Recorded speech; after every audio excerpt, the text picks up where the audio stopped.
ପିଇବାକୁ ପାଣି ମନ ନାହିଁ ଦେଖିଛୁ ଆଉ ଇଏ ମଉସା ଇଏ ଆଜି କୁଆଡ଼େ ଯାଇଥିଲା? ଭୁବନେଶ୍ୱର କେତେଲ ଇଏ ଆଜି ମୁଖ୍ୟମନ୍ତ୍ରୀଙ୍କୁ କଳା ପତାକା ପ୍ରଦର୍ଶନ ଦେଖିଛୁ ବାବାରେ ଇଏ ମଉସା ଇଏ ଆଜି ତମ ସ୍ଲୋଗାନଟା କ'ଣ ଥିଲା? ସ୍ଲୋଗାନ ଆଇ ନାରୀ ନିର୍ଯାତନା ବନ୍ଦ କର ଏଟା ଗୋଳା ମାସରେ ଥିଲା ନା କଣରେ ପିଇବାକୁ ପାଣି ନାହିଁ ମୋର ଦୋକାନ କାହିଁ ଏଟା ଗୋଳା ରହିବାର ଥିଲା ନା କଣରେ କହୁଛି ନା ମଦନା କହୁଛି ମୁଁ ଭାବୁଛି ତମେ 2 ମାସ ଖଣ୍ଡେ ଲଗେଇବ କହିଲା ବୁଝିଲ? ଇଏ ତ ଲେଖା ହେଇଛି ନାରୀ ନିର୍ଯାତନା ବନ୍ଦ କର। ଏଟା ଗୋଳା ମାସରେ ଥିଲା ନା କଣ ଇଏ ଆଜି ଯାଉ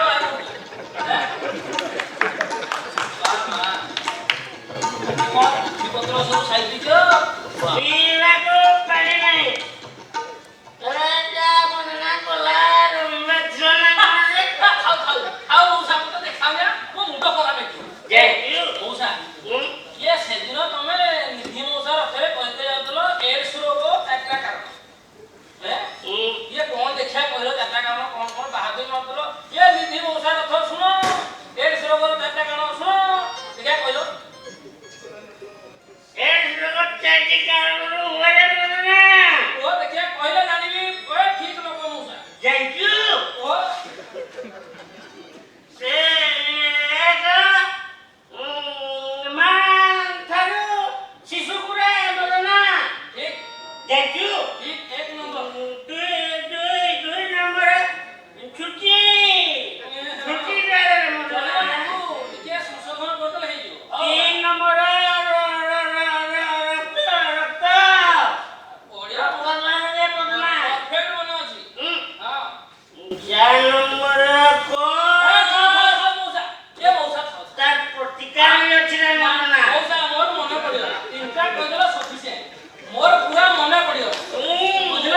ଜାଣିଛୁ ଇଏ ମଉସା ଇଏ ଆଜି କେତେ ମିଳିଛି ଯାବୁ? 250 ଟଙ୍କାରେ ମଦନା 250 ତା ସହିତ ମାଂସ ଭାତ ନଟରାଜ ମାଝୀ ସ୍ୱାଧୀନତା ସଂଗ୍ରାମୀଙ୍କୁ କିଛି ଶୁଣିବେନି ପୁଲିସ ଆଜି ଅଗଷ୍ଟ 15 ହେଲା ଏଇ ବାଟେ ଘାଟେ ପିଅନି ମୋ କଥା ମାନ ସେ ପଛ ପଟରେ ଧୀରେକି ଢୁକେ ମାରିକି ଜାଣିଛୁ ସେ ପଛ ମଦନା ଯା ଏଇଟା ନିୟମ ରଖିଦେଇଛି।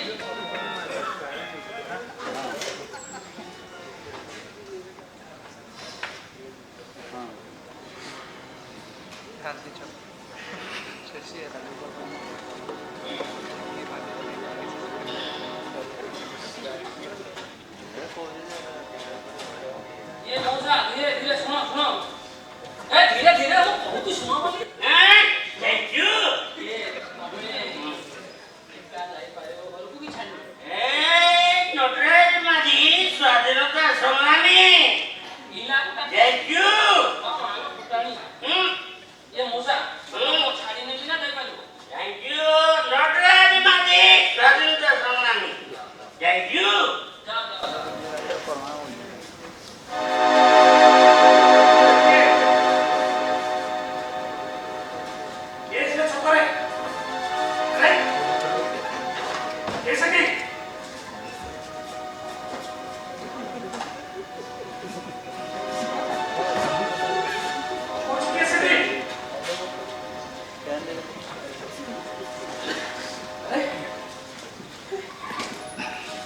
ଅଭଦ୍ର ଗୁଡାକ ଆଜି ଅଗଷ୍ଟ 15 ପରେ ଗୋଟେ ପବିତ୍ର ଦିନରେ ଗାନ୍ଧୀ ମହାତ୍ମାଙ୍କ ଆଗରେ ପୁଣି ମଦ ପିଉଛନ୍ତି ମାନେ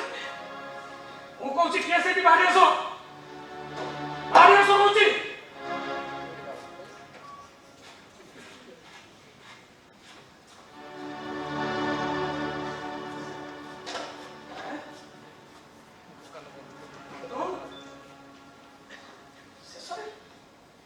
ଶେଷରେ ତୁ ଏଇ କାମ କରୁଛୁ।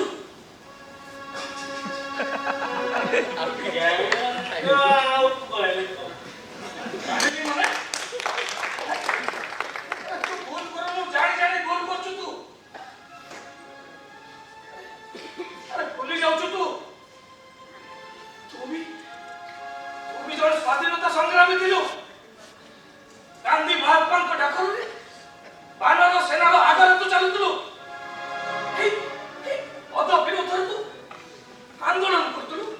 ଆଉ ଆଜି ସେଇ ହାତରେ ତୁ ମଦ ପିଉଛୁ। ଠିକ ଚାଲ ତୋ ଜୀବନ ଠିକ ଚାଲ।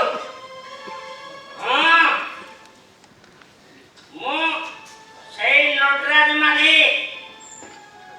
ଇଏ ବାନର ସେନାରେ ନିଜକୁ ଅଙ୍ଗଦ କହି ରାବଣ ପରି ଇଂରେଜ ମାନଙ୍କୁ କହୁଥିଲା ମୁଁ ମହାତ୍ମା ଗାନ୍ଧୀର ଦୂତ। ମୁଁ କାହାକୁ ଡରେ ନା।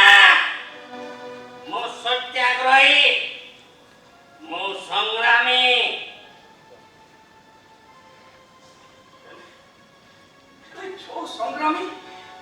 ଯୋଉ ସଂଗ୍ରାମୀ ଦିନେ ଗାନ୍ଧୀ ମହାତ୍ମାଙ୍କୁ ଅରଟ ଚିହ୍ନ ଥିବା ପତାକା ଧରି ବୁଲୁଥିଲା ସେ ଆଜି ଏ ଦଳ ସେ ଦଳର ପତାକା ଧରି ବୁଲୁଛି।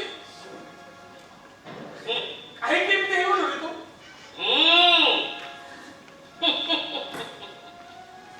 ଏଇ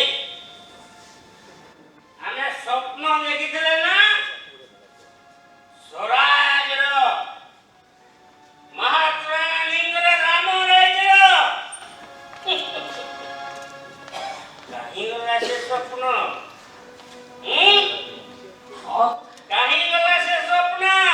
ଆରେ ତୁମେ ମୁଁ ନଗେନ ଉପେନ୍ଦ୍ର ଆମେ ସମସ୍ତେ ଶପଥ ନେଇଥିଲେ ସ୍ୱାଧୀନତା ସଂଗ୍ରାମୀ କଥା ଦେବାନି। ହଁ ଚାଷ ବାସ କରି ଚଳିବା। ଭତ୍ତା କାହିଁକି ଦେବା ଆମେ ଭତ୍ତା ନେବା ପାଇଁ ତ ସ୍ୱାଧୀନତା ସଂଗ୍ରାମ କରୁନଥିଲେ। ଆରେ ଏ ମାଟି ପାଇଁ ଆମେ ସଂଗ୍ରାମ କରୁଥିଲେ। ପିଠିରେ ଲାଠି ମାଡ଼ ଖାଇଛୁ ଆମେ ସେଇଥିପାଇଁ। ଭତ୍ତା ନେଇ ନିଜକୁ କଣ କଳଙ୍କିତ କରିଦେବା? ଏଇ ହେଲେ ତୁ ଜାଣିଛୁ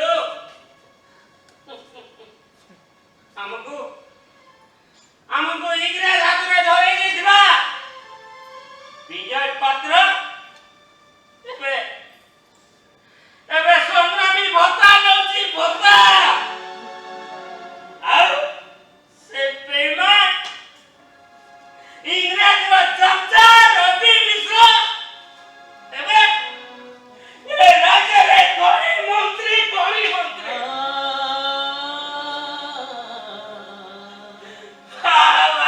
ସ୍ୱରାଜ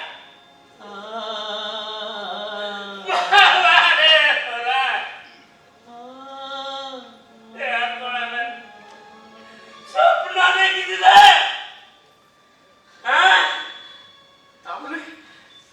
ତା ବୋଲି ଆମେ କଣ ନିଜ ଆଦର୍ଶ ନିଜ ନୀତିକୁ ଛାଡ଼ି ପଡ଼ି ଧ୍ୱଂସ କରିଦେବା? ନା ତୁ ଦିନେ ଶପଥ ନେଇଥିଲୁ ପଥର ପରି ଆମେ ଛିଡ଼ା ହେବା। କିଏ ଚାହେଁ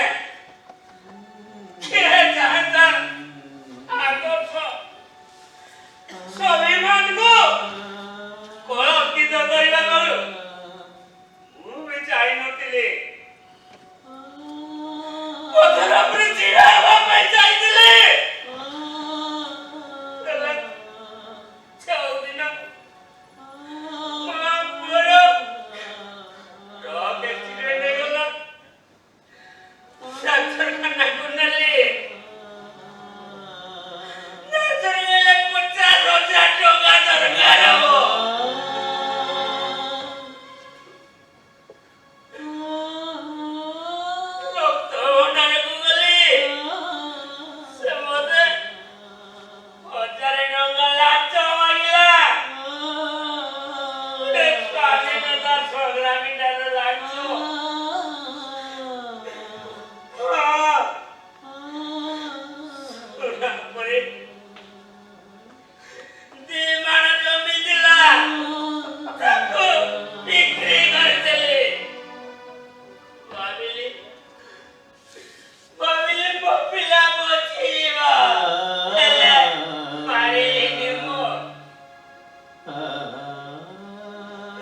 ବାହାରିଲେ ଯେ ମୋ ପିଲାଙ୍କୁ ବଞ୍ଚେ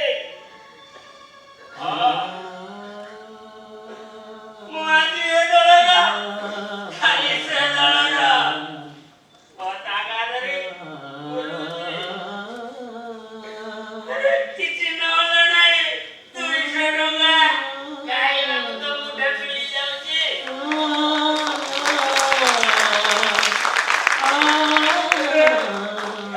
ଗାଁର ସରପଞ୍ଚ କହୁଛି କୁଆଡ଼େ ତାର ଯୋଗାନ କଲେ ମତେ 200 ଟଙ୍କା ପୋତା କହିଦେବ ବୁଢ଼ାବୁଢ଼ୀର ଆମର। ଆଉ ଇନ୍ଦିରା ଆବାସ କରେଇଦେବ। ଆରେ କିଛି ନହେଲେ ନାହିଁ ଖୋଲା ବେଳକୁ ତ ମଣିଷ ଶାନ୍ତିରେ ମରିପାରିବ। ଶାନ୍ତିରେ ମରିପାରିବ। ଶାନ୍ତିରେ ମରିପାରିବ।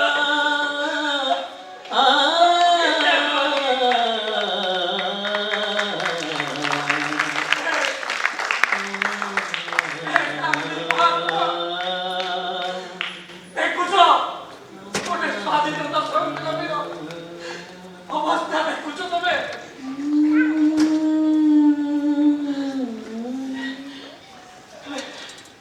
କଥା କହିଥିଲ ଏ ରାସ୍ତାରେ ଚାଲିବାଟା ଏତେ ସହଜ